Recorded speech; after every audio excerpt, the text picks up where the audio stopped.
I was digging through my archive footage today. I like have a terabytes of gameplay, and I was playing this DS visual novel like 4 years ago, and I wish I played it more, but it's like all centered around like blowing into the microphone.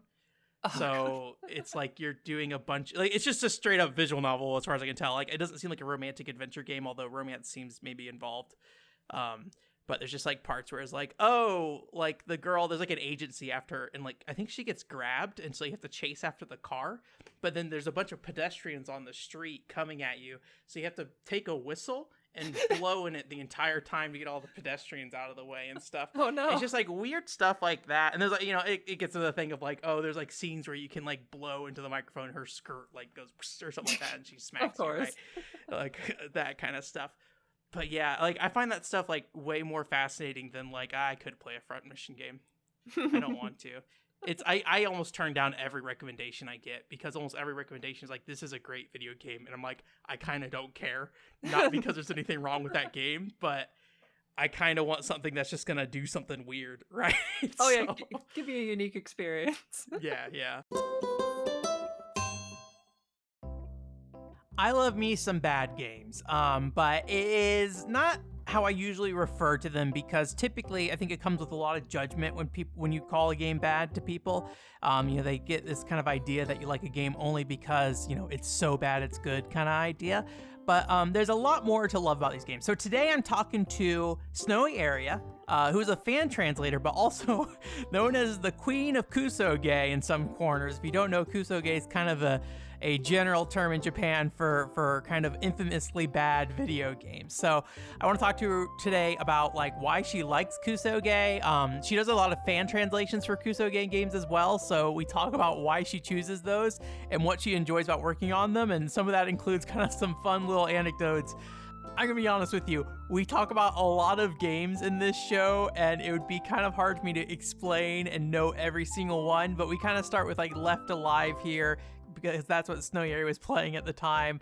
But eventually we kind of go through a series of other titles and eventually some of our previous fan translation works, and then ending up on Ancient Roman, the kind of latest in the SnowyAria Kusoge translation chronicle adventure.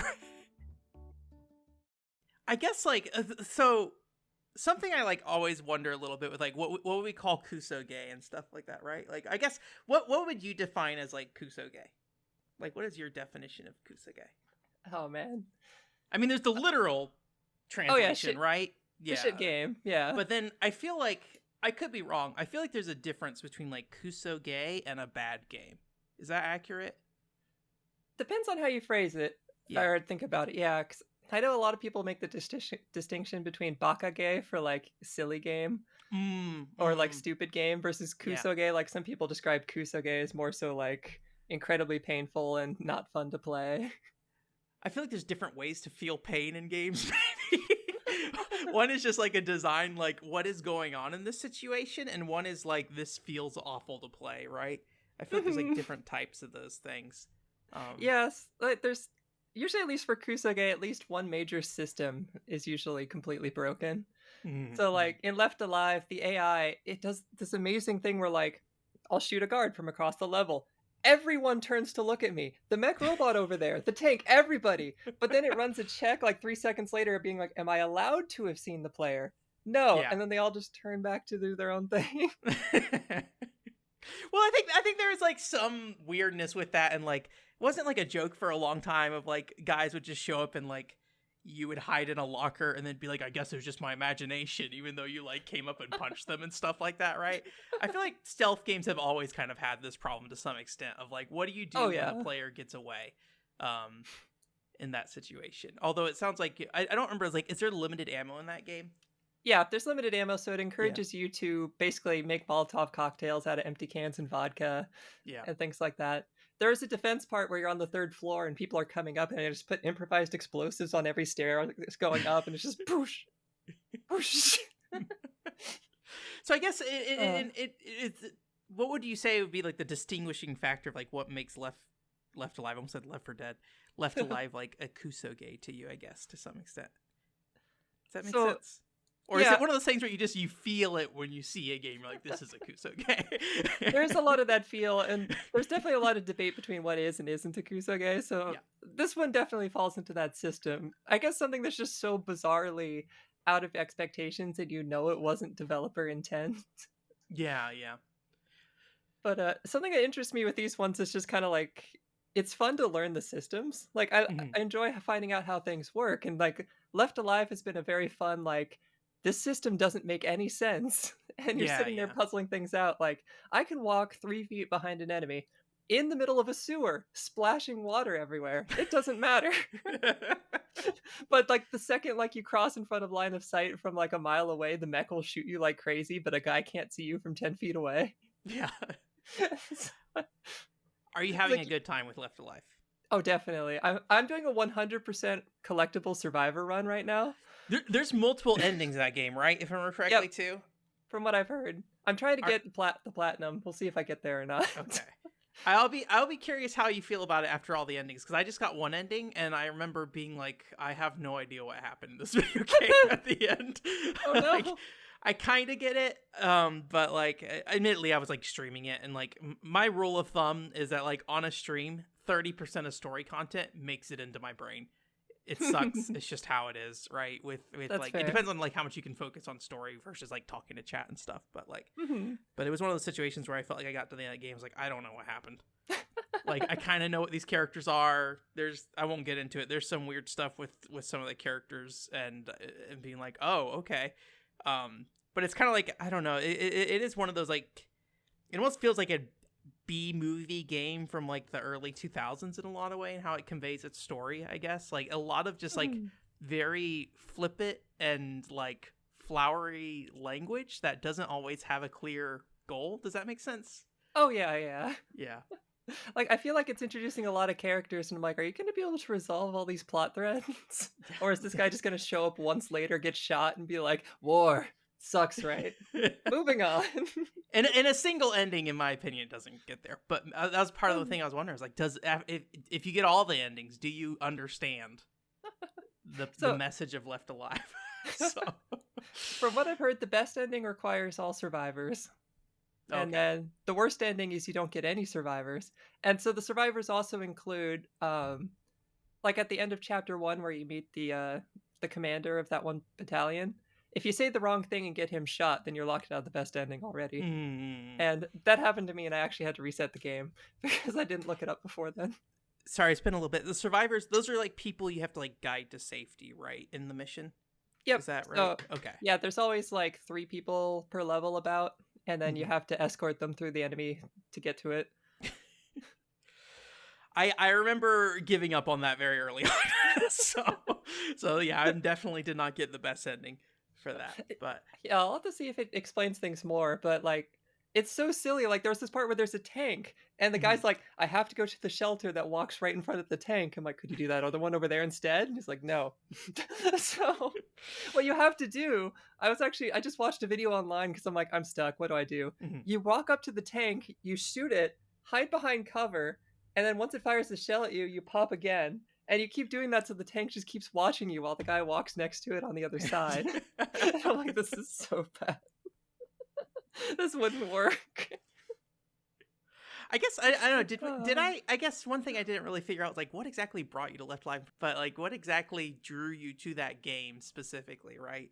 So mostly its reputation as being absolutely horrible, and so the actual fact people did not like it. You were like, okay, now it's my time. Definitely. My time to put my eyes on this. Okay. That news on like sale on PSN for like 90% off. So I'm like, this can't hurt. I can get $5 of enjoyment out of it. Was there anything about the game itself really outside of that like reputation, or? Well, definitely like the art style on the cover, because it's like the Metal Gear Solid artist and everything. And the whole setup seems very Metal Gearish. Like, I know it's like a Front Mission spinoff. Yeah. Which I still haven't actually played Front Mission, but my friends who love Front Mission hate this game. Oh yeah, I'm not surprised. I have not played Front Mission either, so. I really need to at some point. My friend lent me a copy. I'll get to it eventually. Maybe. But that's about how I get with like all those kind of games where people are like, you need to play this. And I'm like sorry, I'm going to go play some random like PS2 game for little girls instead. Yeah, I found this 90s visual novel. Don't worry about it. Yeah. think I might have came to it for its reputation as well, honestly. And Mhm. I guess storytelling. I like that like B-movie storytelling a lot in those kind of games. And the Mhm. characters are just kind of over the top. Are they over the top in that game? Maybe they aren't. They're a little bit, not too much. Like, Yeah. especially the villains who are just like, I'm the big bad person. They're like, Yeah, oh yeah, yeah. no, I know you from your past. I'm gonna be bad now. I'm It's like, like okay. so generic in a lot of ways that it like that's part of what makes it appealing is like Oh, the definitely. guy. It's like here's the guy that you know from all these kind of stories and stuff. So Like, especially when you shoot a character in the head and they just ragdoll and go like, boo! And they shoot up like 4 feet in the air. I'm like, this is just so satisfying. And then like a guy rushes you and then runs all the way around you to get a vantage point like 20 feet that way. I'm like, why'd you run past me? Oh, I do my, like oh go ahead. my favorite is just like when the AI is like, warning, enemy is approaching, and it's me walking up to them, and I'm like, I'm the one approaching. The enemy's just standing there. I do like Square Enix's like willingness to just put those games out. I know people get so upset, but like I'm just like, yeah, put out Babylon's Fall. I want to play it. Just let me do it. And I like, really should have tried that one while it was still out. you know what? You I made like a 45-minute video on that game.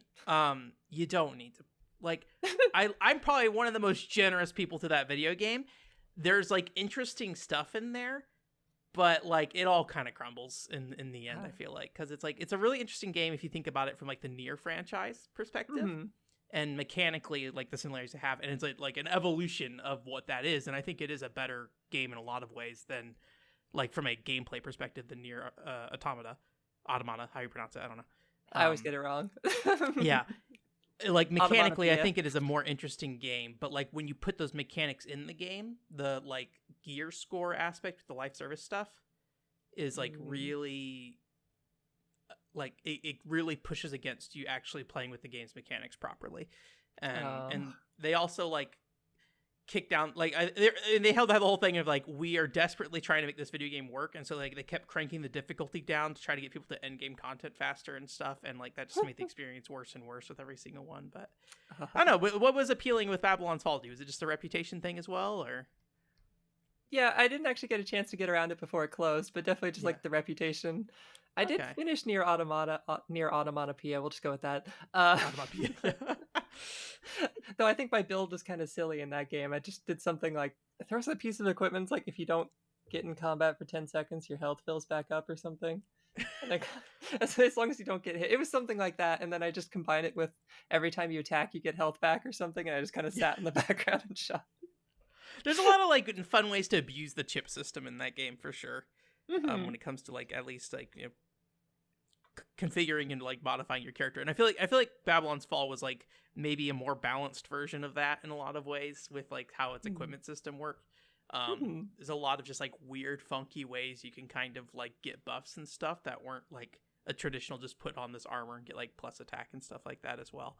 But yeah, I think that's like one thing that like I guess the appeal for me, and maybe I don't know if it's the same for you, for looking at a lot of these kind of games that have these reputations, is like they're just so devalued, I think, by the community for me, that like I Mm-hmm. feel like I have to go in and just say like, what is the good stuff here, and like try to like take this thing that people like really want to present as completely useless and not worth looking at, and like finding what's interesting in there, and like saying, hey, there's reasons to look at this game as well. As like, is that like a similar desire to you? Do you feel like when it comes to like why the reputation draws you and stuff like that?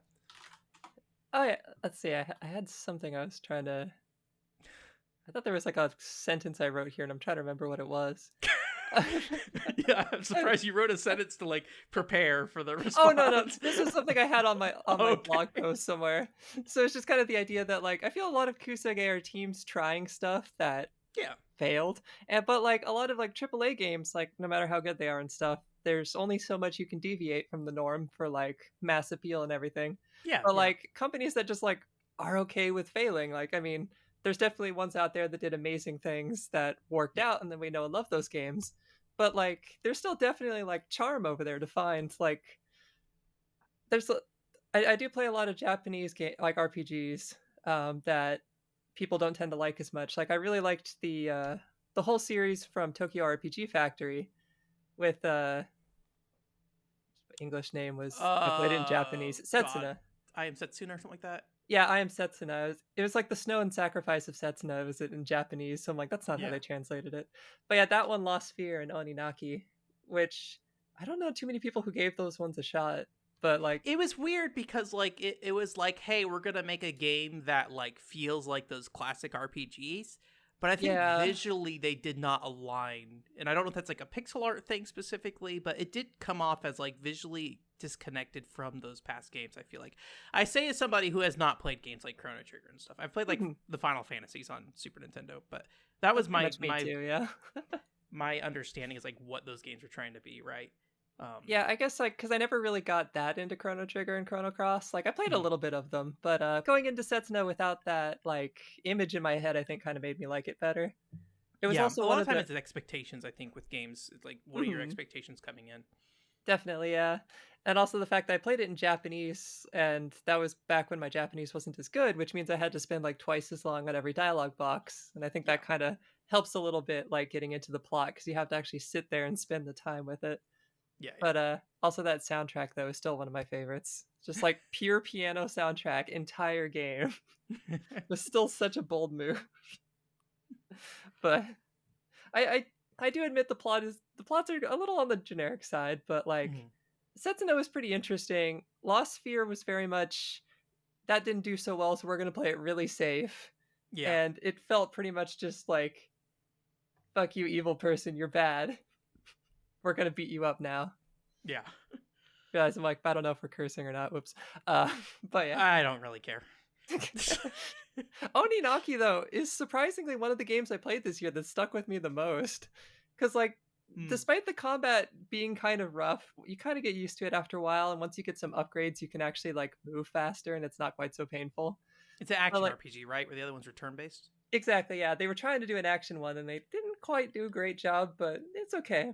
Hmm. But like it's one of those ones where as you unlock skills, it becomes more playable. Yeah. But like the entire plot of that one was just humanity sucks. The evil villain is just going to show you just how much humanity sucks by making you experience it all. Have the most horrible things happen to you. You're being dragged through broken glass the entire game. And then, like, minor spoiler, you can mute if you need to for this. But the last part of the game is just, well, what do you think? Does humanity deserve to exist? And so you can just say no, and there's like, cool, join me, fuck those guys, and then it's just over. And then Yeah. of course, if you say yes, despite all of this, humanity still gets to live, then you get to fight the Oni, which is Yeah. Yeah. the titular Oni. But I do like those endings in games where it's like, oh, do you want to just like throw your entire journey out the window yeah, and just say this is the end? I think you So saw when I posted on Twitter. I just posted the ending credits earlier this year, and I'm like, oh, the game ended. Because I was that's always not a good expecting sign when you're like, oh, I'm at it's the over. end. I don't know if I would consider those ones Kusoge, but I know a lot of people would consider them Kusoge. So Mm. it'd be kind of tricky. But I mean, I there's feel no like hard definition for Kusoge, right? Is that maybe exactly, the yeah. point with that to some extent? Like, Hmm. it's kind of like indie game to some extent. Like, what is an indie game these days? Like, there's defining factors you can look at and say, okay, it's an indie game. But like Hmm. sometimes an indie game is like 50 people working on it. I feel like so. What when you find these kind of problem games that people are elevating, what are you looking for from them, and what are you trying to find out of them, right? So I guess the underappreciated aspects of them, like I tend to work well with UIs and systems that don't work well. I mean, Mhm. I grew up playing Jurassic Park on the Super Nintendo, so I mean, that was definitely prepping for a young age, playing at 5 frames per second, running through a dungeon. But like, And I that feel is like Kusoge, is what you're saying, right? I do love that game. I wouldn't call it Kusoge, but to be fair, I do call there's a lot of games I don't consider Kuso that a lot of people would. But at the very least, I guess more so in the fact that a lot of people get blocked out from these games and call them trash because like the controls are non-standard or very bizarre Hmm. or like the systems are hard to get behind. Like Left Alive starts with a horrific control scheme. And like if you don't correct the control scheme, you're going to have a hard time. Like Yeah. I beat chapter 1 with the default controls and eventually I'm just like, why is why are these set this way? I need What to are the fix controls this. like? I don't remember anymore. I think like R1 was going over cover and stuff for some reason, and then like triangle was changing your equipment. I forget if it was dodge or run that was on L3, which kind of threw me off. Hmm. Yeah, I'll have to look at what the default list is, but I eventually changed it to be Don't worry more about it. Just you're standard. on the top of your head, but it's not standard from a traditional third person shooter. Basically, it sounds like what you're Yeah, saying, right? thankfully they let you remap it, so I put dodge on circle like expected, X is Mm-hmm. run, L3 is crouch because that's pretty normal. Like Mm-hmm. I tried to do L3 run because you're supposed to, but the game wants you to double tap and hold it.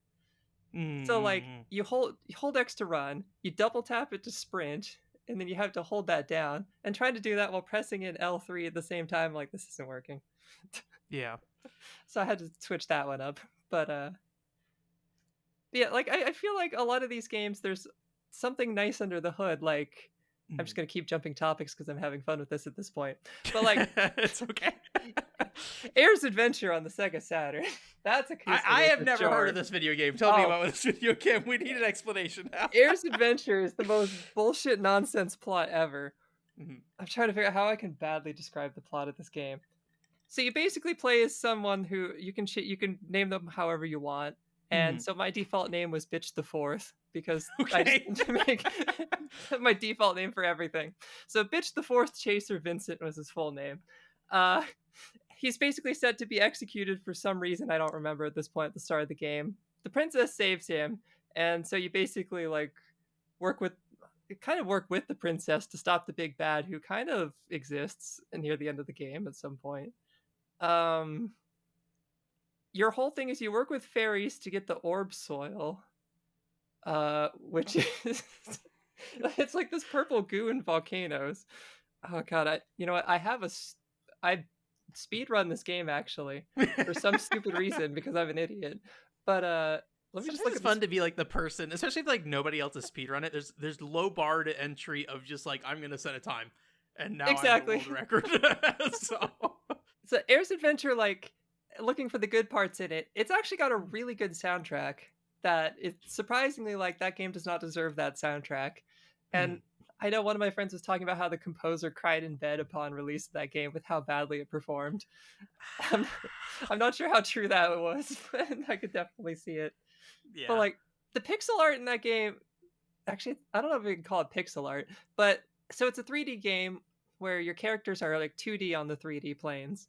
It's a And Super so, Nintendo game, right? So you probably oh, can it's a think of something. Sega Saturn. So the first one is you're fighting a gigantic bear with a club who, for some reason, has a like something covering his waist as if he has some kind of shame as a bear and needs underpants. But Mhm. so let's say you're fighting a dragon, and then you end up going to the surface. There's this Trent. You get swallowed by a gigantic Fenrir, like a gigantic wolf monster who has lava inside of his stomach.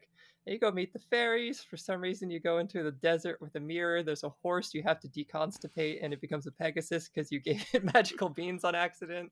Uh, and then the So evil I mean, guy this game finally sounds shows up. very self-aware in that regard, right? Like they're like, this is stupid. We're gonna make you do this though, Oh right? yeah, like we need a Pegasus. How do we do this? And you're like, this is what we did. But like, just some people make it a game having a Oh, good time. I feel like, right? oh, That definitely definitely. sounds like that. So Like a lot of these games, they're just so bizarre. It's like when you have fun watching a B movie. You're just like, I gotta see where this goes. yeah, yeah, yeah. Like I was streaming this one and doing like a live translation of it for a few friends. It's just be like, is this seriously what we're talking about? We have to fix his horse. Oh, the horse can talk now, and it flew away. Sorry, did you say you were streaming it, or were you I was streaming it for a couple friends streaming? on Twitch some while ago. What were their thoughts? I'm curious. What, were they looking at it and like, did they appreciate it the same way you did, or Oh, did you feel like definitely. you were alone? So Well, so one of my friends had beaten it before, and they're like, "You have to play this," and so the other ones were here for the ride. It's gotcha. just describing the sheer plot. I'm like, "Am I translating this right? Are we just eating orb soil?" I'm like, "Uh huh." It says orb soil. Like, yep, it's written right there. There's no way around it. That And is there's, like a different type of Kusoge to some extent, I feel like, though, right? Because that is like a game that is like in some ways intentionally poking fun at itself, right? I guess there's Does that that make line of sense? how on purpose was this? Yeah. how on purpose was this? And then I guess like when it comes to you as the consumer playing it, like how are you receiving it, right? Are you laughing at it, or are you really enjoying it for like are you laughing at it cuz like I feel like B movies are kind of like that, right? You're laughing at it a lot of times, right? Oh That yeah, is yeah. But then I feel like there's definitely Kusoge that at least when I play them, like people will be like, "This is trash," and then I sit down and play. Oh no, this is like legitimately pretty all right in a lot of ways, right? Oh yeah, yeah. Like, This is definitely one of the more B movie variety yeah, ones. Whereas yeah. like I know when I translated Iru, people were like, "Oh, look at this Kusoge." I'm like, I don't think this is a Kusoge. I still don't think Defining it what is. like Kusoge is like really hard. I feel like because I don't know how if you ran into this problem at all when I was growing up, well, maybe I shouldn't say when I was growing up. When I started shifting over from being like a basic little Nintendo boy, right, and being like, I play Smash Brothers. Um, I mean, there's nothing wrong with that, but that's my I like history, the and I little feel boy weird stuff. about it for some reason because I feel like everybody in the space that I'm into is like, I came from the Sega Saturn and PC Engine and all this stuff. I'm like, I I play Mario Kart. I had I had a Super Nintendo for the longest time, and then N64 after that. I can relate. Yeah. But like when I started getting into weird games, right? Blue Stinger was like very informative for me as a game. It's like a Dreamcast Mhm. kind of like Resident Evil clone kind of thing, and it's arguably maybe not a great video game, but the defining thing I say is it's an entertaining game, right? Yeah, yeah. It is fun in all the ways it is bad in a lot of ways. And I think there are some good things about the game design wise as well. But and then I started getting into more and more games that were like in that space of like there's problems with this game, but there's some Mhm. entertainment value here. This is like when I was like 18 or something like that. So I didn't really know. I didn't really understand like what I was doing per se. I just was kind of following my gaming heart. Um, and then I got in this situation where I was like, every game I played, people were saying, "Oh, it's so bad, it's good." And so I would say, "I like bad games."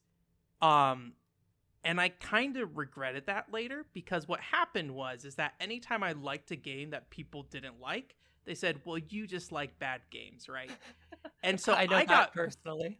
yeah, well, I was gonna ask you your experience because like for me it became this like really big weight around my neck, and so I became very like against saying my games I liked were bad most of the time because I felt like it gave a bad image of it. But you wear I think I saw you on Twitter say I am the Kusoge queen.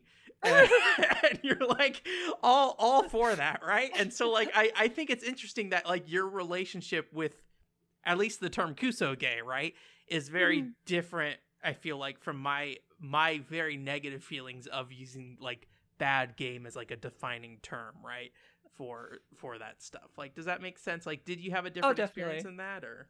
So for the most part, it's been a pretty positive experience. Like the Kusoge Queen title actually came up because Punchy, who's a streamer who does a bunch of speed runs, was Mhm. playing some of our games because he does a lot of horror runs, and he's like, "Yeah, this is another translation by the Queen of Kusoge." I'm like, "Oh, I have a title now." So like, I guess I'll roll with that.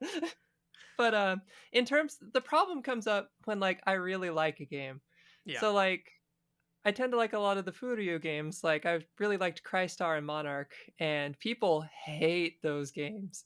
Yeah. And so like I'll bring them up, and be like, "Oh, I really love them," and then people's reactions are like, "Oh, they must be a shit game because you It, recommended it." I'm this is a like, complete side, but ugh. like, is Crystar related to Cry Machina, or are Yes, those separate it's the things? Okay. same developer, same composer. Okay. I played a demo of that at Oh, PAX a little bit, so okay, same director. It's a different studio making the game, okay.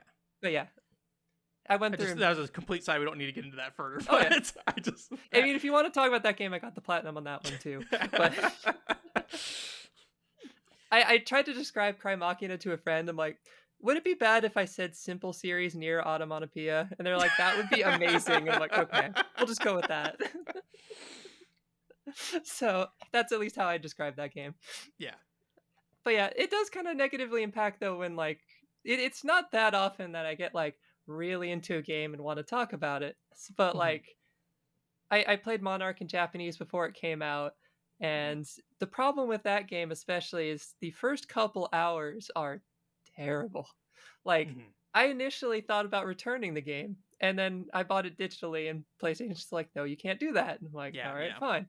And so I ended up beating it, and like, once it gets started, like it has such a rough start because like the 3D models are not great. Like they look like early PS3 ones, Mhm. which like I mean obviously I don't mind that much, Yeah. but they're very off-putting because like the, there's something weird about like the way the shaders are too that just are kind of strange. But Does like it the have that battles get a like lot of doll fun. look to some extent? I've seen a Yeah. lot of people get very like would that use that as a negative term, like Star Ocean 6 was it? Everyone's Mm. like, "Oh, they look like dolls." And it's like they don't look like Mhm. people in a lot of ways. I feel like and that's like I think a very much like a trait of the PS3 era to some extent. So, Yeah, that's probably why by PS3 was the term that popped into my head because yeah. it looks like a step up from PS2 or like it's definitely better rendered, but there's like Mhm. they hadn't quite figured out how quite to do it right yet. Yeah, yeah. But the combat was a little simple at first, but the combat gets really deep because you're running around the it's like an SRPG kind of system without the grid. And Mm. one of the cool parts of that game is that you can connect characters together. I'm trying to remember what the phrase was, but because I played it in Japanese, it's not the same as it is in English, so Yeah. whatever. So if you give yourself a status buff, then whoever's connected with you gets the status buff. If an enemy debuffs you, anybody connected to that one gets the debuff, and it I like that. like I love those kind of gimmicks in games. yeah, The it status leads to sharing some stuff. fun situations where there's a spell you get later on that lets you do it in a wide area. So I Mhm. connected like all 6 party members together, and then someone cast confusion on me, and it was instant death. Watching all my characters just fall to the dust because they couldn't do anything, and just I had to sit there and watch them all die and kill each other. Yeah. So from then on, I'm just like, we need a designated survivor. Which is a weird term to use here, but it fit perfectly. Because I'm like, one character cannot be joined with the others. Yeah, They yeah. need to fix any problems that come up. So you didn't like that game initially. Like, how long are you willing to go? Like, I've kind of said before, um, I will do almost anything for most video games. Which is like the maybe the most extreme one is, and this is not a Kusoge, Xenoblade Chronicles X.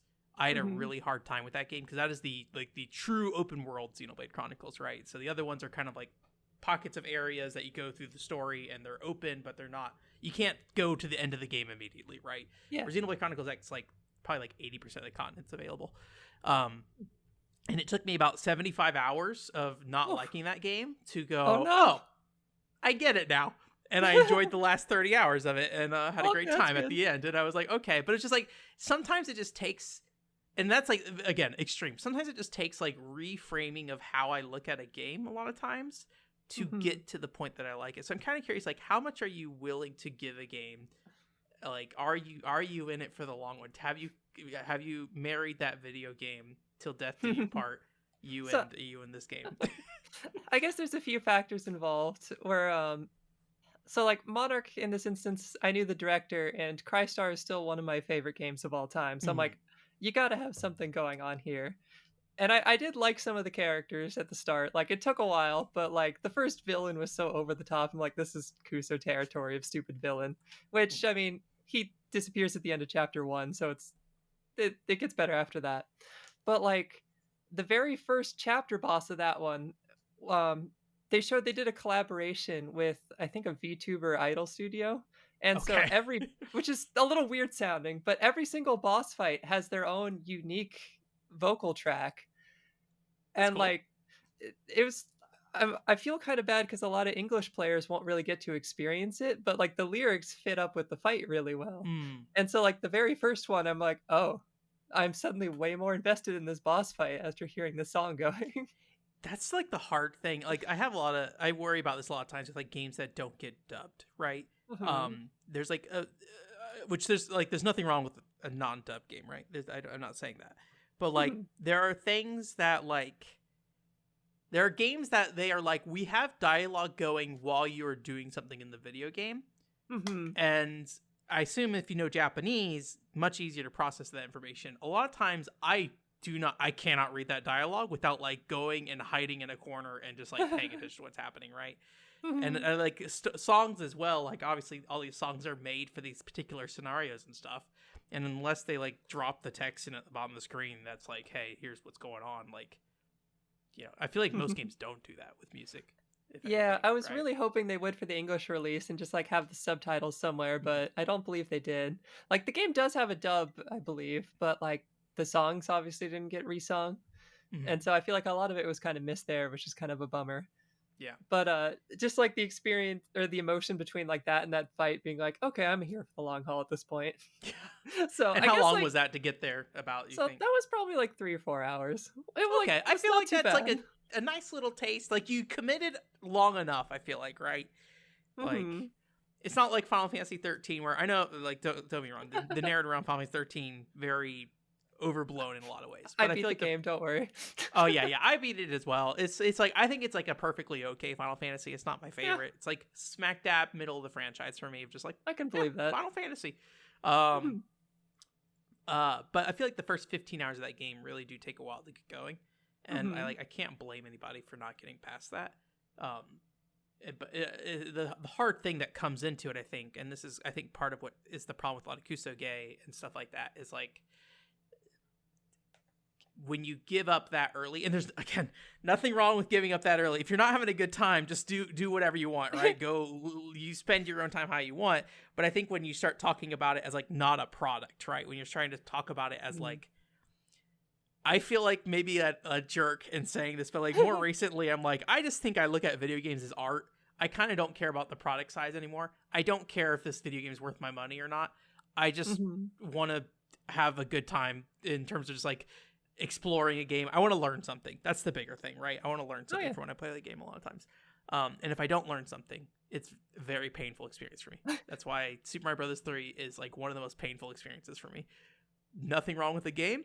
I just did not learn anything from it. So I was just I've saying played, I grew up on that game, so it's one of my top games of all time. So I'm immediately just like, hmm. yeah, I'm like, oh it's no. like there's no quality issues with Super Mario Brothers 3. Understandable. The problem is I played other Mario games first. So when I Uh, came back to it, it's like, I mean, it's different, but like all Mario is kind of built on Super Mario Brothers 3. Where I feel like the oh Super yeah. Mario World is a little different because like there's some things in that game that I think they were too scared to bring back in other games, just because it complicated the game a little too much. Like because the Mhm.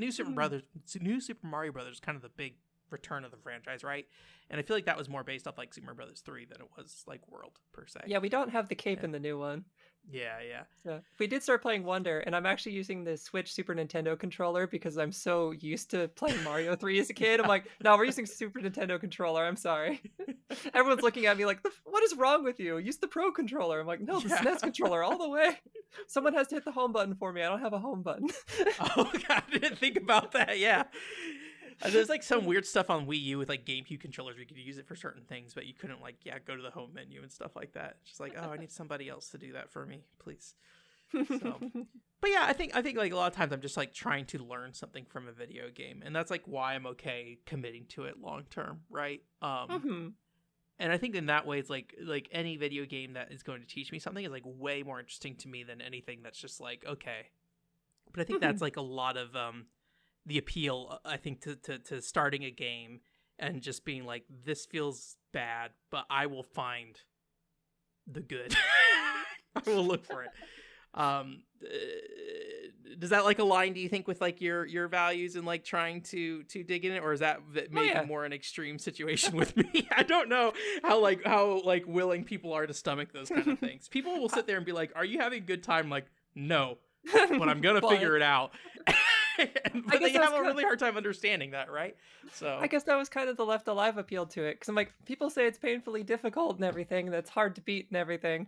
Trophy Guide says it's like an 8 out of 10 plus on difficulty if you can even mhm. stand that, and that's with using some stuff to make the game easier.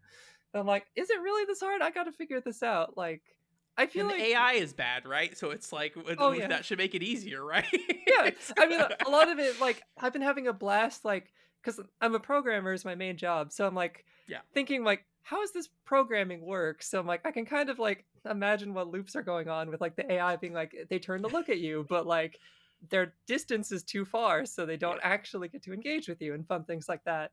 So it's just kind of interesting trying to model in your head, being like, all right, so how can I exploit this AI? I'm like learning how it works is be like, if I throw this soda can on the wall and they just run up and they immediately like stare down on it like it's some foreign creature they've never seen before. Have you made a game at all before? Let's setting the fan translation stuff aside. Like, have you made a game on your own before? So my college degree is actually in game design. Okay. And so I did do one in college called Militarium, which was basically if you took StarCraft and mixed it with Go. So it was basically like a base capture The thing with board game Go. Go. Yeah. Yeah. It was a very strange game. I don't know how well it holds up now, but I think university projects are like some of my favorite to look at, honestly, because it's just like somebody trying to figure something out, and you look at it and it's like it's very clear what this is.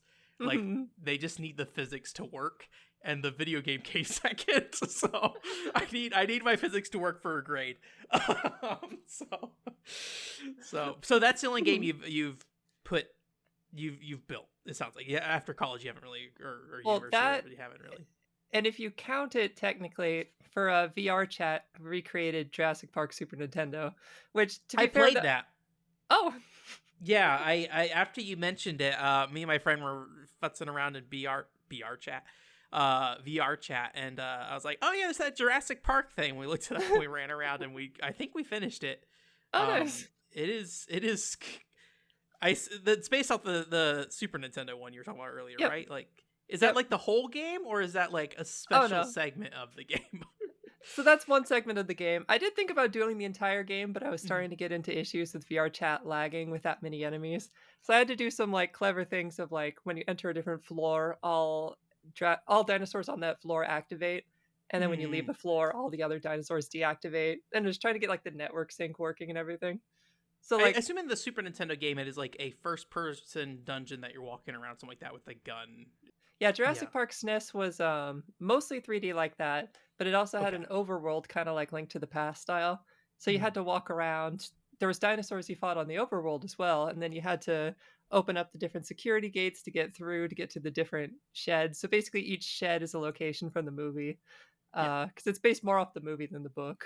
I mean, they're pretty similar, but like, there's a lot of set pieces directly from the movie, and so like character portraits, like the actors from the movie and everything.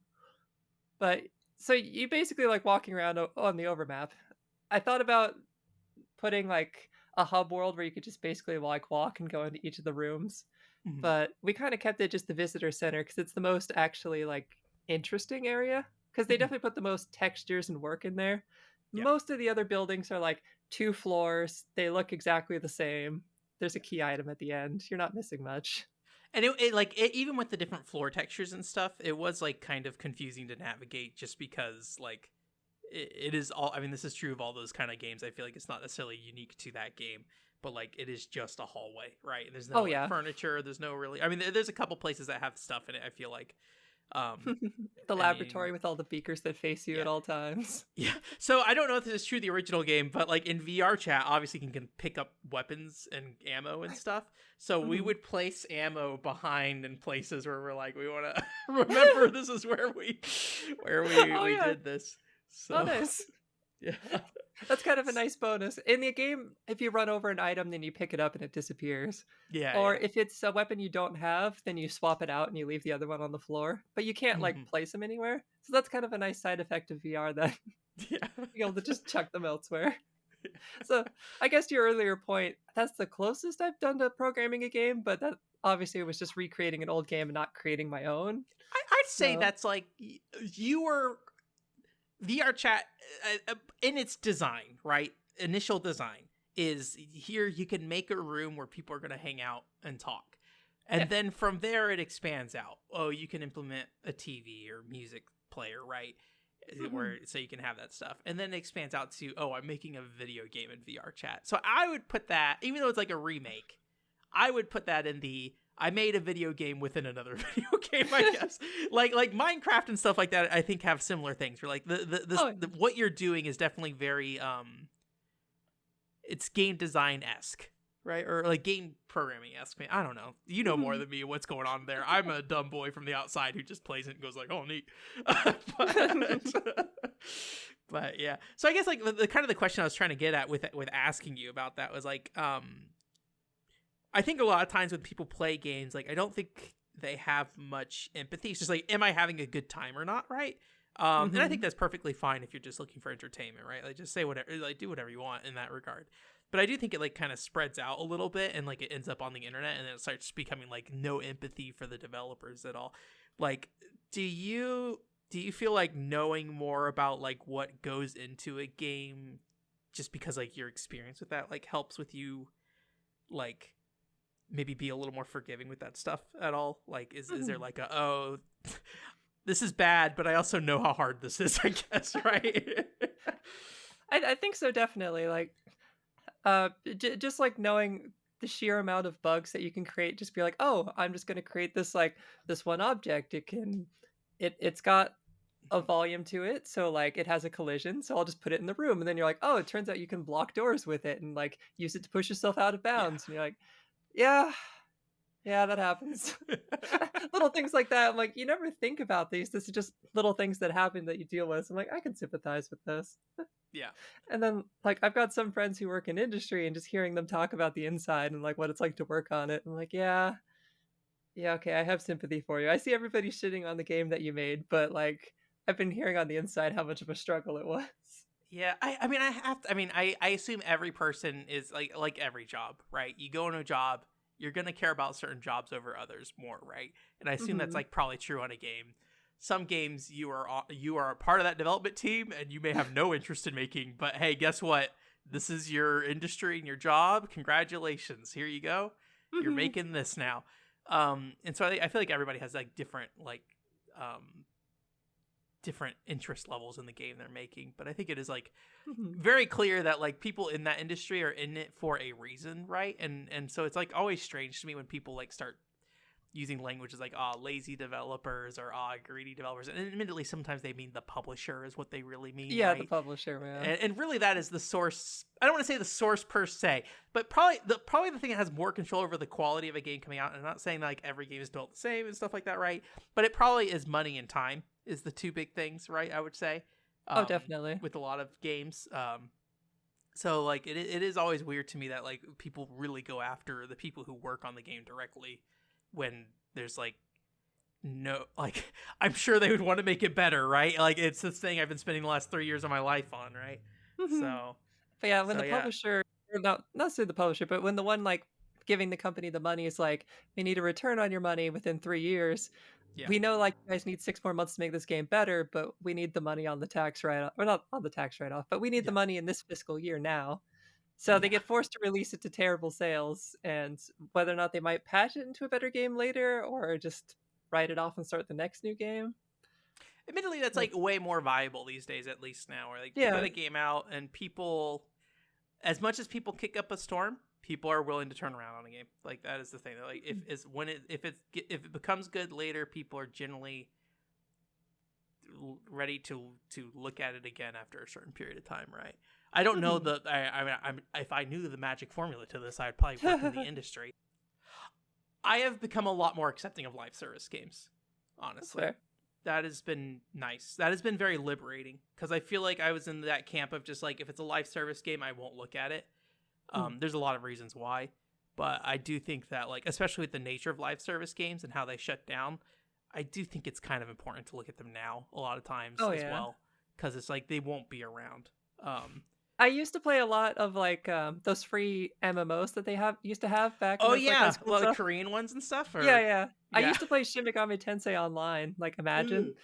I did that one a lot, and like now we're kind of in the age where like that energy is being ported to the mobile space, which is for better for worse. Like it's probably cheaper. Like I Yeah. like the aspect of running around these shitty games and like running to other people and like being able to chat with them. Yeah.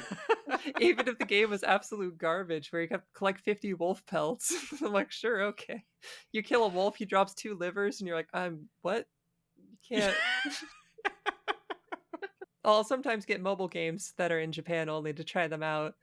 It's rare that I stick with them, but like the one that Key made a while ago, Heaven Burns Red. Heaven Burns Red. I saw ads for that all over Japan when I was there last time, so it seems like Oh, it's and I think it's on like the charts every week as well. yeah, so like I've had people ask if they should play it, and unfortunately I have to tell them the combat's not bad. It's okay. The best part is the characters are really good, and like the character Mm. banter and them just talking to each other and like constantly like shitting on each other. And like they're just a fun group of characters to be with. which unfortunately is in Japanese. Can't help you there. So I think Come it's a good forward. balance where Yeah. like they all have a really good meshing together with the story. So they're all like a fun group of people to be around. Hmm. They all have very strong personalities though. Like Hmm. they very much have like this is your character trait, which is kind of a bit Yeah. of that like that makes you love that character and want to pull for them. Like one of them has an alternate personality where they're a serial killer and All which is a right. very strange trait to have. She's like Yeah. this nice, calm, peaceful girl, and then like at the drop of the hat, she just goes pure insane mode, and then just goes Yeah. Yeah. back to Yeah. Yeah. normal again. Just keeps cutting back. Hmm. And then you have the main character who's kind of an airhead, and then you have the hacker girl who's completely serious, who always does like the retort every time Yeah. and Yeah. Yeah. everything. The typical format. That's a game that, like, yeah, I don't really hear people talk about, but it's not in English, so that's Yeah, I feel bad the because I'm like limiting I would really factor. recommend it, but like, yeah, you the best part is the part you can't understand. I wouldn't play it Yeah, just for the combat. it is tough. Like, that is something that, like, in some ways, I have intentionally remained ignorant of Japanese because I think it is hard to excite people about something that is in Japanese. Does that make sense? Oh yeah, yeah. Like you can tell somebody this is a beautiful, amazing story. I loved it so much. But I think a lot of times people don't resonate with it unless they can see it Hmm. themselves. And so I think it like really limits what you're able to do. And like that's part of like why I went through my nightmare of like trying to, even before using machine translation and stuff, just trying to understand Japanese games and like really pay attention to them and really appreciate them without knowing any Japanese a lot of times. Is Hmm. like, dumb boy American, can you enjoy this game, right? Like I think that was maybe like a flawed assumption because what ends up happening is instead of people being willing to try it, they see the things you had to do to try to enjoy it and they're like, that's also a lot of work. I'm not going Hmm. to do that. And I understand. I get it, right? I'm not going to sit there and try to piece together this story based off like the voice acting of a video game, right? And like Hmm. voice acting I can't even understand, but like you're trying to look at like what's happening visually in the game, the tones, and if you're using like a OCR on the side, what are some of the terms you're getting from the OCR that you can kind of like pair with the scene and try to figure out like what's happening, right? Hmm. Um, but like it's just too much work for people. Is the problem, and it's like really challenging, and it is nice to like you work on fan translation stuff. Can you see the numbers of people who like download your translations and stuff? Because I feel like things get it, like people will report on like, hey, this thing came out and or was announced and then eventually came out, right? But I don't Hmm. often see a lot of people playing those games a lot of times. Boku no, I'm gonna butcher this, hopefully not, Natsuyasumi. Yeah, close enough. um, two, I feel like I saw a couple people playing that after that came out.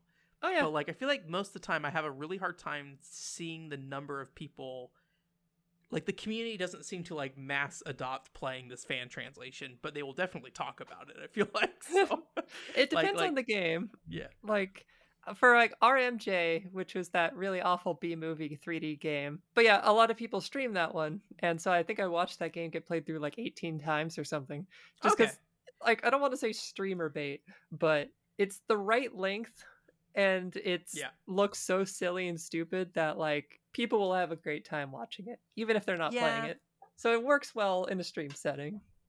That makes sense. And like I guess one thing I didn't think about, like I think I typically when I'm trying to judge if somebody like if it gets talked about, I usually do like a Twitter search and I'll Hmm. usually do like a YouTube search. I don't really look for streams very often. Uh, That makes sense that I would miss that bunch. Anyways, I keep like going with doing thought. But I like doing the streams just because it's fun to pop in and like just see like people experiencing your translation. And yeah. like sometimes they'll if you say something they'll like recognize your name and be like, "Oh, I was spotted." And then other people don't realize who you are and you're like, "Cool, I can just like be in the background for a minute and see what's going on." Yeah. So I guess I'm like choosing fan translations and stuff that you're gonna work on. I don't know. Like I guess choosing fan translations is a weird way to put that because I feel like a lot of fan translations happen because everybody's connected in this way and you end up Mhm. getting dragged into somebody else's project, and I don't necessarily know how much of Yeah. that is like I'm excited to work on it or they helped me out with this other thing, so I probably should help out with that, right? Like how much decision making do you get in the fan translation process, do you feel like, with So like there is what a you little work bit. on? We do kind of joke it's a barter system at times, but Yeah. there's a little bit of give and take. Like, I'll help you on this, you help me with this little thing. So like most of the time I'm working on what I like to work on. Yeah. I guess, like, talking to your earlier point about like how many numbers it gets downloaded and stuff, I do work on games that have horrible reputations, just ones that I really Yeah. enjoyed playing despite how bad they were, like Kawaii Shashin, awful gameplay, but Mhm. like it actually, like, you get used to it over time, and there's actually like a narrative reason why it's so repetitive, and the plot Yeah. was good enough. So I'm like, or actually, the near the plot near the end of the game was really enjoyable actually. So I'm like, you know what? Okay, we'll translate this. Mhm. But so I definitely do get to work on what I like to work on, but like I definitely end up volunteering to help on little things. Like I was helping Hilltop do a small bit on Boku Natsu for the TV dialogue lines. Like if you click Okay. on the Yeah. TV, then it says random lines, and it's just all pure audio. Yeah. And Yeah. like Yeah. one of them was like a baseball thing where it's just like, he's coming up to the ninth, he's coming up to the ninth, he's going to the ball goes over there, hits the ball, he goes, and it's just like, I'll do what I can. Yeah. I think, and I don't know like who worked on what with that, but I think he added text boxes for those audio only things, right? Like Yep, he hacked I those don't in. think that was in the Japanese one. Yeah. But yeah, I ended up helping transcribing the text on that one. So I'll do little things like that. Like I've done edit passes for Kargaden a lot and things like that. And Mhm. then they'll come back and do the same for me. Like I was making them suffer through Ancient Roman a little bit. Yeah. That one is I'm like, I need another eye on this because the spell names are nonsense. There's a there's a spell that speeds you up and it's called Porsche, like the car. Like the car. Uh, Yeah. I'm like, we're calling it Porsche? We're like, oh, okay. And then there's like 3 levels of ice spells that are single target spells. First one is Ice Rock. Okay, that's fair. Second is Iceberg. Where the hell are you going after Iceberg? That's your medium level spell. And then it's like Geo Ice for the last one, which I'm like, what does that mean? So like we're thinking like Ice Age, but it's a single target spell. How do you have a single target spell that's bigger than an iceberg? And then like the ultimate ice spell that hits all targets is called Fjord. Like I'm like, Fjord? yeah, like a river that runs because of a glacier just like wearing down the land. Okay. I'm like, that's less than iceberg. What? Is And so there it's just, an appeal to that, I guess, to some extent, and you working on that, right? Like, oh yeah, ancient in this Roman. Oh, nonsense dialogue, how do I deal with this, right? Or so nonsense text? ancient Roman is a pleasure that I mean, Yeah. we can't talk about Kusuge without talking about ancient Roman. Yeah, So give a like, little rundown of ancient Roman. I kind of oh, vaguely know what it is, but so like most Kusuge, there's a heart to it. And yeah, like, you know, they were trying. If you look past some of the pain points, you'll see some nice things behind it. Like in Air's Adventure, like the music and the art's really nice and everything. And you're like, this has some good points. Ancient Roman, they messed up everything. There's it's like watching a train wreck and you're like, I can't look away. What yeah. is oh like trying to find Was things the this game their does first right? like PS1 3D RPG? Like I don't know who the developer is, but like was this their first time trying to do something like this, or I think so. I think they like had a bunch of novice developers when they started, and then near the end, just to get it out the door, they brought in more experienced people just to wrap it yeah, up. And so it does kind of feel like rushed in places. yeah, yeah. But like, I Because guess I kind of you feel like know, a lot of that, because it's the PlayStation 1 game. I don't know what year it came out. A lot of those early 3D games are just like, we don't know what we're doing. We're uh, trying to figure this out. Please understand. And we have to put this video game out because we spent all this money on it, right? I feel like Ancient exactly, Roman yeah. might fall in there, but you would know better than me if it does. So Well, so you, I mean, I don't like shitting on developers very often, but yeah, like the sheer incompetence we've run across is amazing. Like in the music, they messed up the instruments, so like they don't correspond to the instruments they're supposed to. Like I yeah. own the official OST, which exists, yes, for some reason, but the music will like play the wrong key and all the notes will be off, or like it'll queue up the wrong MIDI and like pick the wrong instruments, and like in game you just get a song that just goes like burr, burr, burr, burr, burr, burr, burr, burr, burr, burr, and it's just and I'm just sitting here like, what am I listening to? And I'm just sitting here in bafflement. And like when you're in battle, like I'll make a horrible comparison and say, think of Final Fantasy VII. Like, Yeah. but like every time Cloud is about to swing, he brings the sword down, and just as he's about to hit, the game pauses for about a full second as it loads the sound effect, and then it goes da da da da da. And like every time, like when you're doing the level up at the end of the post game battle screen, the game will hang for a full second before going like ding to say that you leveled up. We looked into this and we figured it out. Every sound effect is normalized to 10 seconds. Like each Oh, sound wow. effect is like half a second long, but it has to load 10 full seconds into memory, and then it gets rid of it immediately. So if it plays the sound effect again, it has to go to the CD, pull out 10 seconds of audio. It's like, game, why'd you do this? Did they do any games after that? Oh, not that I'm aware Let of. me look up who this is. Ancient Roman PS1. Assuming there's like actually information. I don't know how popular Ancient Roman is outside of you, so. So actually, it was not popular for the longest time, but like a year or two ago, like a popular Japanese YouTuber played it, and then it like took off, and the price went crazy. The best part out of that, there's one particularly bad song called from Sanitas Village that people have remixed in every genre imaginable. And like you can search YouTube, there's like the Pokemon version of it, like the Eurobeat version of it, like the hardcore techno version of it. Like the Eurobeat one is good, and it's so bad. I'm like, this should not be good. But like, Power of the Dark Side. Is that? Yep, Power of Dark Side. I'm trying to figure out who made this. Nihon Systems. Yeah, that sounds right. Nihon Systems. Oh, they made Crazy Climber for the Wii. Apparently, that's awesome. Oh god, they lasted that long?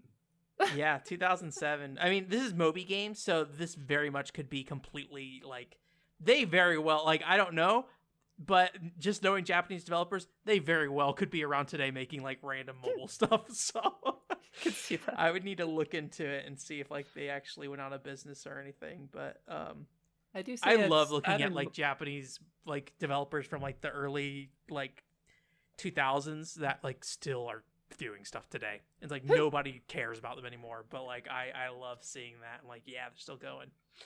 So I see they did something about a Sega Saturn Mahjong game. I'm like, yeah, that tracks. yeah, I don't see anything that looks nearly ambitious as Ancient Roman, I will say, on Moby Games at the very least. There's a lot of games that are like, hey, bowling, Mahjong, Angel Kiss. Raiden DX, apparently. Huh. Don't know anything about that version. And I don't know if that's like a port, like they just did the port or something like that. So I don't know anything about Raiden. Do not talk to me about Raiden. Fair. I refuse to hear anything about Raiden, the shooter game. It's fine. I just don't know anything about it. It's like, that whole like category of video game for me is just like, I don't understand it. So one day I'll pay attention to shoot 'em ups and I will learn how to enjoy them. But so far, like I'll just sit down and play it for like 10 minutes and go, I held the button down. Yep. I picked up a thing and it made the bullets different. So I really liked Ikaruga, but that's the only one I spent a lot of time with. Oh, really? Yeah. I think it's just a matter of like I don't understand like what makes those games work, so I just need to sit down and like better understand it. That's true of a lot of things for me. It's just like until it's a part of my problem with Final Fantasy 14 right now is it's like I don't understand why people like Final Fantasy 14 today. It's perfectly fine. So many people like it. I realize I'm in the wrong. But it is a lot of it has like, Mahjong. There's your answer. It does have Mahjong. It does. But yeah, a lot of it is like if I don't understand something, if I don't like it, and I don't understand why I don't like it, the immediate thing I do after that is I try to figure out why other people like it. And if I can't understand that, then it comes back to me of just like, well, why can't you understand that? And it becomes a very like vicious cycle of just like me basically having to like vent to myself about like why I don't understand this thing. And it's like it's a cycle that I think a lot of people do not enjoy hearing me go through. But it's because it is me just like basically grasping at straws of like, what is the thing that I don't like about this? And like, is this the thing? Like, what is the thing that people like about this? And like, it's a whole back and forth. And it's like a bunch of nonsensical rambling. So you kind of get similar with that when like people like So for instance, I didn't really mesh well with the Resident Evil 4 remake or Resident Evil Yeah, yeah. 7, like most of the newer ones. And like I still can't really figure out what I don't like about them. And a lot of it comes down to friends being like, "Oh, it's because it's a good game and you don't like those." I'm like, Yeah, "God damn that's it." the thing. That's the thing. People will say, "Don't think about it. You just think you have this inherent flaw." Yeah, Maybe you're broken. worked I'm about like, this. "Okay." You're broken, and I'm like, "No, I can't understand this. I just need time, Yeah. and let me do this." I'm like, the base Resident Evil 4 was one of my favorite games ever, and then I played the remake and I'm like, I'm not meshing with this. Unfortunately, I just found Nihon Systems did shut down in Oh, 2008. So Crazy Choir, 2008. That's longer than I expected. yeah, I love that stuff though. Hunex is my favorite developer, and they've been around since like 1993, and Whoa. like they still just make otome games today. I'm like, yeah, keep making those Nice. otome games. They have a beautiful history. I wish I could I had a narrative, but it's like one of those things where it's like they made like 300 games at this point, and it's just like, what do you say about Hunex? Like there's too much to say about a company nobody cares about. Basically, there's they do like they are somewhat important in the sense that like they do ports of visual novels to consoles. So like the Fate games and stuff, they're all done by Hunex when they port it over. Yeah, I pulled up a list of what they've done. I'm like, have I played any of these? Because I do play otome games now and then. Yeah. The hard thing with them is they do a lot of port work, so it's like They did this, so you have many to simple find how series. to separate those things. Because like They did Snow. I played that one. Did they make Snow? Or did they port Snow? They ported Snow. It should be a they port. ported Snow. Yeah, Okay. Studio Mobius, I believe, did. Okay, yeah. Maybe. Their fingers are everywhere in that space, but it's like hard to figure out what they have actually worked on. And I'm stuck on. Have you heard of Dear My Son? No. It is a otome game where you are a single mom raising 2 kids and you date their teachers. And I'm like, that's great. I love that. I want so much of that. And it is like the second I found out about that game, I just like that is the only otome game I think about whenever I like think about playing an otome game now. And it's all in Japanese, so I'm gonna have to either learn a decent amount of Japanese, or probably more realistically, just power my way through and just shove my face in it, probably. I'm looking over it right now. I'm like, oh, that is really cute looking. They're an interesting group. I think it's like the guy. What is his name? Tom. He's the Tales of Arise like head translator. Weirdly enough, yeah. He like talked about Hunex games on his what is that site called? Co-host? Is that them? It's like a Tumblr alternative kind of thing. Yeah, co-host. And he was mentioning that he's like it is a shovelware developer that has a lot of ambitions, but is entirely okay just being a shovelware developer and like just living with that. And I'm like, yeah, that's great. I like that. But, you own it. You do what you want. yeah. I wish I could do more with Hunex, but it is a challenge. It is a mountain to walk over. There's one otome game character. Did you see I did a Twitter post on this one that there's a character who wears a paper bag on his head in an otome game, and his name was Kamibukuro Nakahito, which literally translates to guy in paper bag. Just like Kamibukuro is paper bag, and then Nakahito is inside person. So I'm like, this guy. So I bought the game and imported it just for that, and I'm like, I need this character. So like, his whole plot is that like he's this beautiful guy who thinks he's absolutely ugly, so he always wears a paper bag on his head, and so you never see his face. And then obviously the twist is like you see his real face, and he's like, "Do you see how ugly I am?" And then you're like, "Wow, he's the hottest character here." Do they show you his face, or do they just show your character his face? You see his face. Okay. I got a little spoiler in it early because they were selling keychains, and like one side has the paper bag and one had one without the paper bag. Yeah, I love that kind of stuff with that. So it is really, I think it's really fascinating how much like a character can sell a video game. Even a lot, like I think this is like very common for, I think it's part of why gacha works. But like definitely character design is like really impactful on people. Weirdly enough, I feel like I feel like that is a deciding factor for a lot of people on like whether they're gonna play a game or not. Oh, definitely. Like I was playing Star Rail for a while, like the new Honkai game. Yeah, But is that the Genshin Impact yep, developers? Or? yeah, the Okay. Genshin Impact devs. And then like there was like one character who I'm like, I got them. Well, actually, I didn't get them, but I played with them and they showed them the story, and I'm just like, hold on, I need to stop playing and write fan fiction. I'll be back. I just like ended up writing like this whole like nonsense scenario. I'm like, I didn't even see him that long, but he's best character. I'm sorry. You know We'll what? come back. I know we're so off track here, but it's okay. There's a game called Freedom Wars on the PlayStation Oh, Vita. yep, that one. Yeah, I have a Dojin book that it was translated into English.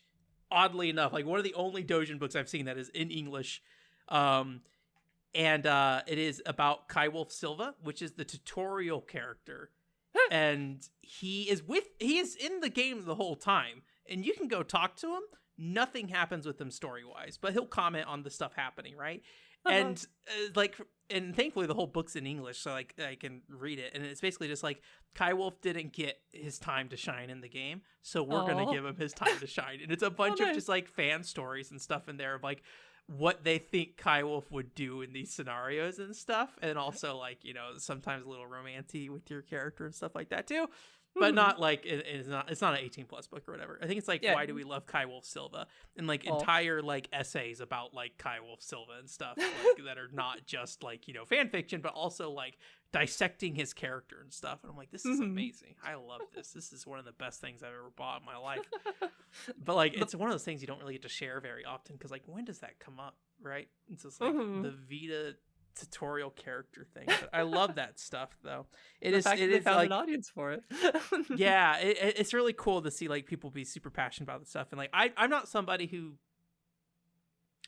I am not somebody who like invests myself that much into specific things, or at least the way I invest myself is not usually through like character fiction, maybe like Mhm. fan fiction, I guess to some extent, or like I wouldn't like write a story or something like that, right?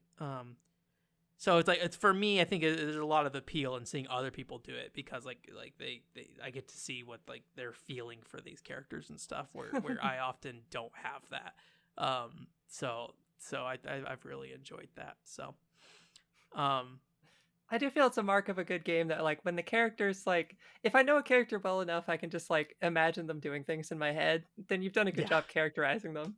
Like the Star Rail protagonist is they started out normal, and Mhm. then you get the ability to search through every trash can in the game looking for stuff, and they program unique dialogue for every trash can in the game. And like your party members are just like, if you start digging through the trash like this, there's no coming back. You're lost.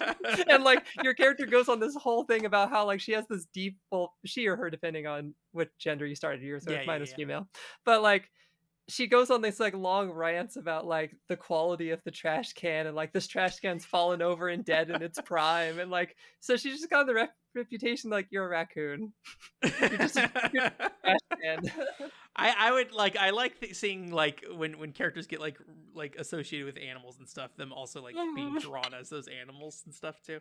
That's always cute as well, like the like just a little raccoon in their clothes kind of thing. Not in So like much of a that. like I'm not so much in like the furry sense kind of thing, but in the sense of just like a cute little cosplay animal Oh basically. yeah. So I've got a little pop-up stand from a con of just like her going through a trash can, just yeah, sitting yeah. on my desk at work.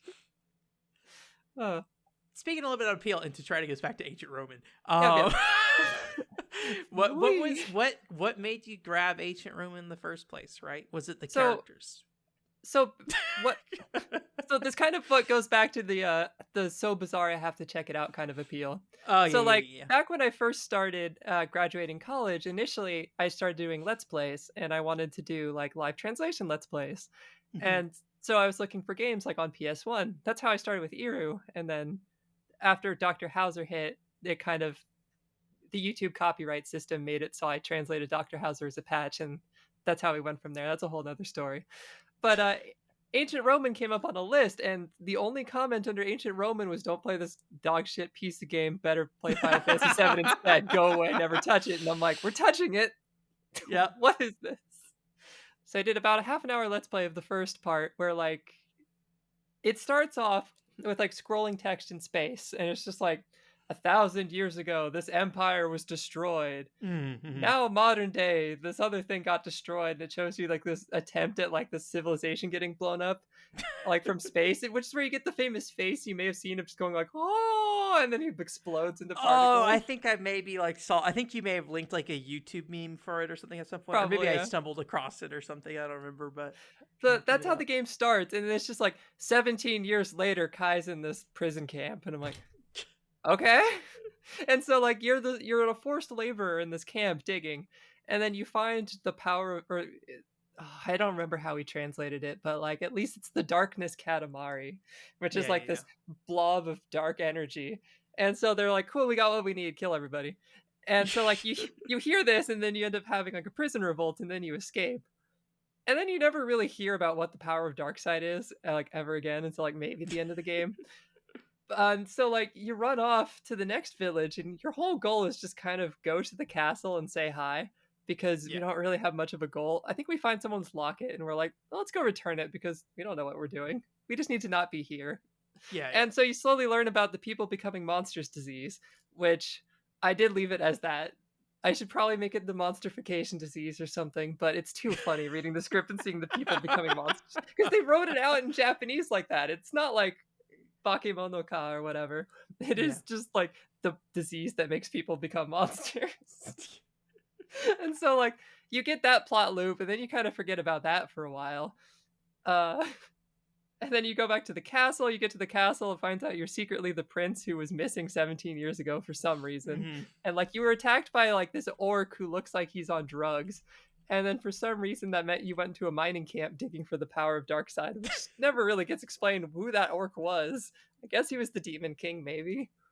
So it sounds like the Oh, storytelling may be kind of in line with many other aspects of ancient Roman. oh yeah. So So one of is the there any part of that game that feels competent at all, or? So it does have a few unique quirks that like Mhm. there's a lot of side quests that you don't know about because you don't know to look for them. I like Mhm. I checked different areas of the game at different times and actually wrote down the things based like cuz when I went through the whole script, there's this whole conversation I'd never seen before. And I'm like, I know this conversation happens in this village. How the hell do I trigger it? And so like it leads to some weird backtracking or weird conditions that I wrote down and actually figured out half of them. That like there's this scene. Oh, I can't. I don't want to spoil the whole scene, but there's a part where if you go to the hot spring first and then you go to the hotel, your characters remember the hot spring because it's important to the scene. And like Mhm. Burke, who's like the big muscly guy, is just like, while we were out, I found these mushrooms. We should ask the innkeeper to make stew with them. And it turns out they're hallucinogenic mushrooms. And all of your characters start flipping out. The main girl like starts squeaking like a chipmunk and runs to the hot springs and does like the typical edgy baka nonsense Yeah, for yeah, like yeah. calling you a pervert. But I didn't realize there's an alternative to that scene where if you choose not to pursue her and just go back to bed, like Burke's just like, now that it's just us men here, there's something I've had on my mind I want to tell you. What is it, Burke? My ass really itches. And you're like thanks, Burke. I didn't need to know that. I was like reading the dialogue. I'm like, that can't be real dialogue. There, I found it. Nope, it Yep. happens. It's like, well, I guess it's not really redeemable as much as like there was like heart in there being like, oh, there's these extra contents. Like if you visit an injured party member over the course of the game, like their Yeah. condition like worsens and like they make you like a sweater at one point that they knitted for you and stuff. And like it's like really sweet attention to detail if it didn't take 10 minutes to walk out there every time just to go Yeah, check. yeah, yeah. That's cute. Uh, I like that. I kind of like that kind of like more branching path stuff of like, oh, if you go and do something else, then like there's a silly little other scene you get and stuff. There's like a scene in Enchanted Arms, PS3 RPG, no 360 RPG, but it got ported to PS3. Also, I think most people would call Kusoge, but it's not bad. It's fine. I could be wrong about that. It got a lot of attention now because From Software worked on it, and then so everyone's oh like, yeah. "Oh, the Dark Souls RPG." It's like Oh, this it's has good nothing now. to do with Dark Souls. That like I have a lot of. I get really annoyed by that stuff. At the same time, I get it. You know, you want to share what Enchanted Arms with people, and like, how do you do that, right? And so sacrifice your YouTube thumbnail and say this is the Dark Souls RPG when it's like, Like, I don't want to say that, but it'll get you to click on it. Yeah. But yeah, there's like a scene where like I think you can choose who to date. And this game, I will tell you right now, maybe not the most like socially progressive game in a lot of ways. So there's like a gay guy who like every time he's the flamboyant over the top gay guy, and every time he puts his shades on, he like is no longer flamboyantly gay. So I call them his straight glasses, basically. Oh, no. Oh dear. These restrain my gay powers. Yeah, and so you do get to like have a scene where like you can choose like one of the romantic options, and I think if you say no or something, you end up sleeping by yourself, and then the other guy party member comes over. He's like, "Let's sleep together," and I really like that scene. You won't be alone. Yeah. I don't. It's one of those things that like as like a white straight dude, like I don't want to say what's problematic or not, but there are things I can look at and say like that might be. Yeah. But it's also part of why I like this game in a lot of ways. It's just it is so blatant about that stuff. But I realize it is not the best social image. So, and it's like always like a hard thing. Like some things like there's like this one I think that's like considered really harmful stereotype of like gay men in Japan of being like kind of like mama kind of things, right? I think it's like kind of what they end up being, like kind of buff guys who cross dress. Yeah. And then stuff like that. And I actually really like that character type from like I like men who are more motherly. I think that just like makes them more interesting character wise. They're doing it in the most stereotypical way, I will say. Yeah. But I would prefer that over the guy who's just trying to be the dad. And a lot of times, especially with how many dads are like the focus of video games now. But you know, there are and I don't necessarily know if that's the problem per se, as much as there's like other problems, like with like, oh, this stereotype is like typically shown as like, you know, sexually harassing young boys and things like that, right? And stuff like that. So it's like weird connective things on there. But it's also like I feel bad because like one of those characters will show up in a game like I like this character, but I know it's a problem, and so like I don't know how to feel about it because like I don't like it in a negative way, I think, but you never know. I don't know. It's one of those like hard things I always think about, but I think the fact that I think about it and like struggle over it is probably like sign enough that like I care enough that it is. Oh yeah, you're engaging with it in that at least a critical fashion. Yeah, so like rather than being like, what's your problem, dude? He's just a flamboyant gay guy who gets straight with his glasses on or something, right? Like I understand where the plight would come from and like being represented that way, right? So it kind of depends on how the game handles it too. If like the game is like treating them as a punching bag. Like I remember last year I read Tsubihime, or Wonderful Everyday, which is a really fucked up visual novel. Be careful. But there's one character like that who shows up and he runs a bar, and he's like, I don't know if he's an ex-martial artist because he's an ex-bodyguard, martial artist, black belt, always dresses in like a very tight Chinese dress as he runs the bar. So like as a character, I do like him, but like he's definitely the punching bag, and like there is like a comedy point. So like it's a little bit like for everything I loved about that one, that character definitely was a down point on it. Like the character himself was great, and he didn't take anyone's shit either. He just punched the shit out of anybody who like gave him any problems. So I'm like, you know what, you do you. Yeah, but like from a creative writing process, that is intended. Even if he defends himself, right, it is intended as the joke, as it gets exactly. Right. It's kind of what you're saying. Yeah. So I think I would agree with like that part of it for sure. It's tough. And the thing I kind of always come back to is like it is fiction at the end of the day, and like, but yeah, it is like that changes how people look at those like people who might be similar to that archetype, right? Like, like it changes people's understanding of like drag and stuff like that and what that means, I think, to some extent, right? I think that can have an impact on how people look at those things as well. So definitely. Yeah, like as a trans woman playing that, I'm just like, oh boy, we're doing this.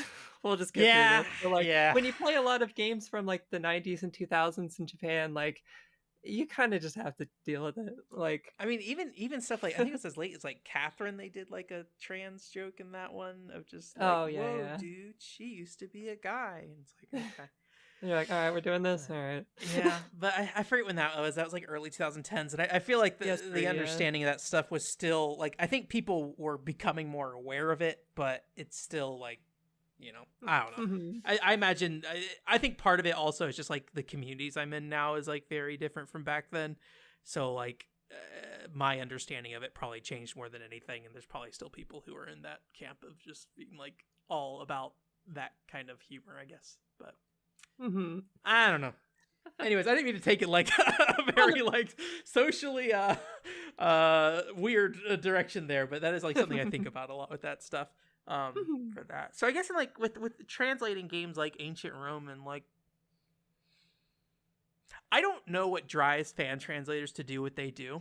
If it is, and I'm sure every person's different, right? Oh yeah, So I don't some know if I'm the people, right person to ask because I translate piles of garbage just because I'm like, I want someone else to experience this. Like a lot of the times if I buy a game like at least on PS5 or whatever and I like Mhm. play a game early, I don't get to talk about it with anybody. Like I beat Yeah, Cry Machina before it came out in English and yeah, like a lot of those other games I'm like, well, I guess I'll just sit in silence until the English world catches up on yeah, this yeah, yeah. one.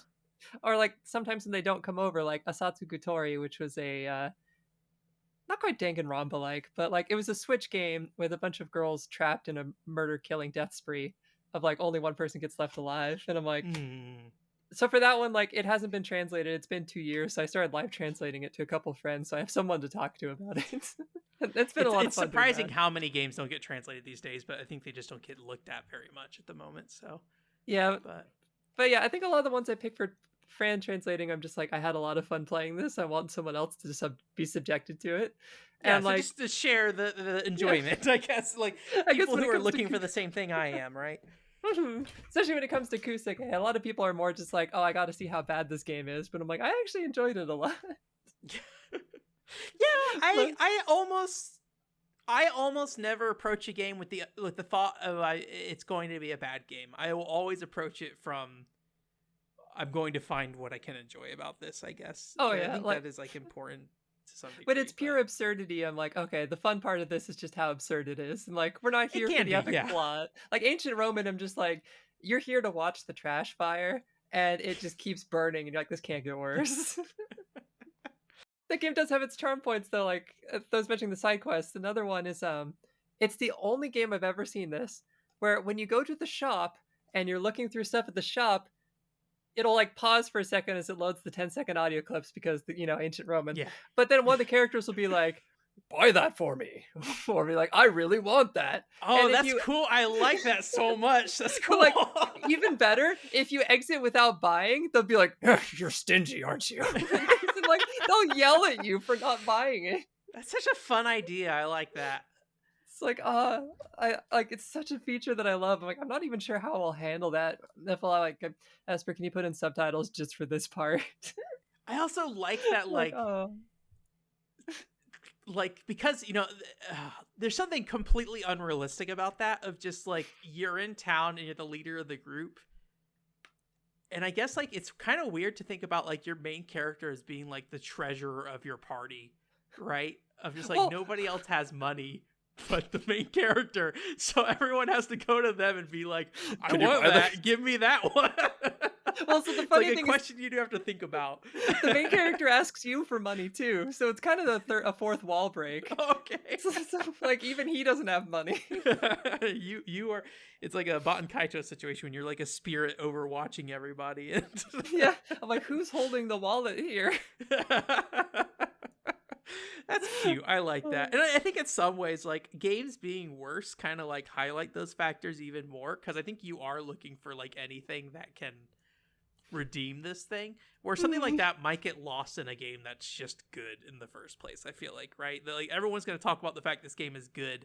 Nobody's going to talk about the fact that Aerith is asking you to buy her a different set of shoes to wear in Final Fantasy VII, right? And then she yells at you if you don't buy them. Yeah. Well, the best part is it's randomized too. There's no like AI being like, "Oh, this is the optimal equipment." It's just like Burke just being like, "Can I have that knife?" I'm like, "You use an axe." I just want the knife. Do you have to equip it to him, or as long as you buy it, it's just As like long as you buy it. okay? And then if this is like, "Thanks." Is there a relationship system in that game? No. No. Okay. Just It's just there as to be cute. cute little details like that, I think, can make some of these games stand out to me way more than even like what a really well-crafted game can be like. Not to undermine the well-crafted games, I think they're great games on their own, and there's a lot of reasons to love them. But, you know, I think hopefully SnowyAria, if you've never believed me about these kind of games, SnowyAria has convinced you that there's something to love here, something to enjoy. You know, I don't know how echo chambery this sounds, but I think there's also a really good thing with Aria where she looks at a more broad scale of games as well, and I think she is willing to interact with Kusoge from all generations and things like that too. I think that's really important, in my eyes, at the very least. So, have you never played a Kusoge? Have you never gone on that adventure? Well, guess what? I don't really know what the situation is, but I believe sometime in the near future, you may be able to play some Ancient Roman. We'll see. I don't know if I have to cut this out of the podcast or not, but, or depending on when you're listening to this, it's already out. So you should do it. You should play some Ancient Roman. Well, I don't know, but I've got plenty of other, like, I gotta play Spider-Man 2 on DS at some point, baby. But hopefully you can take an opportunity to try yourself a game like this and really kind of appreciate just the real taste of a Kusoge. Anyways, thank you so much for SnowyAria for coming on, and thank you so much for listening to us ramble for a couple hours or however long it was. And I hope you guys enjoy Ancient Roman and future podcast episodes.